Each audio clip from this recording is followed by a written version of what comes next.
What's up? Welcome back to the channel. I think today is the day I turn this into a non-functioning car. I get this engine out so I can start trying to get this one in. It's pretty cold out here. I got my high dollar heater going. So yeah, I think I'm going to start by taking the center console out and getting all the connections in there for the wiring harness and all that disconnected and ready to come through the firewall. And then I can start taking stuff apart out here. Got to get it up in the air, get the wheels off, get the suspension taken apart.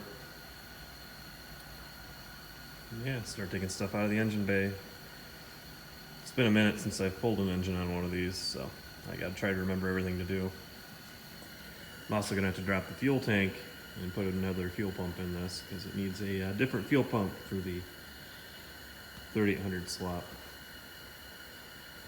So yeah, I'm going to start going and I'll update you guys when I get some stuff apart. Alright, got everything from the top disconnected.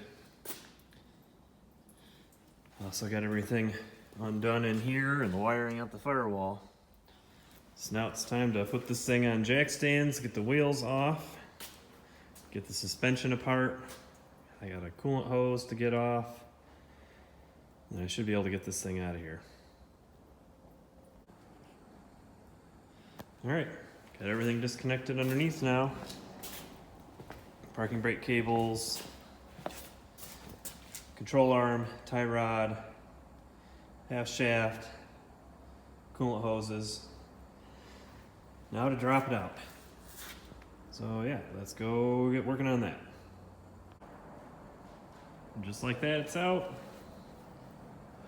Now I just gotta get starting swapping stuff over, get this off the engine stand, get the flywheel on it, get the clutch on it, and then get the trans on it.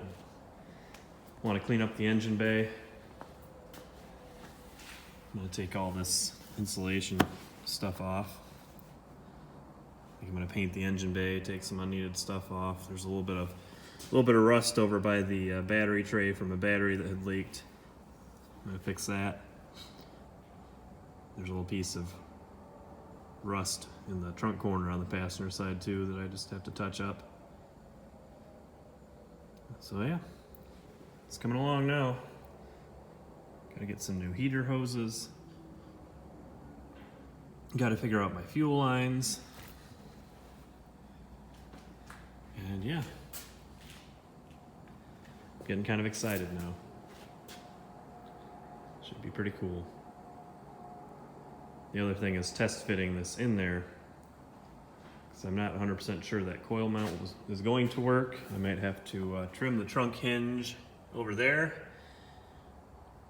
or figure out somewhere else to mount it, which is probably going to be what ends up happening. But yeah, exciting. It's going to be pretty cool. So yeah, next video I will be tearing this down, getting it off the subframe and getting the transmission off of it and ready to go, and get the trans mounted on the engine, the 3800 engine. Maybe get the 3800 engine mounted on the subframe. So once I get that done, then I can do a test fit. And then I can mock up my exhaust. I have a new muffler and a new exhaust pipe for it. And get started on the engine harness. I'm going to take the engine harness apart and get it all set up on this engine when it's on the subframe. Kind of get the wires long enough to where they need to go. Still got to figure out where I'm going to mount the computer. And yeah. Anyway, if you want to see more, you can like, comment, subscribe, and I will see you later.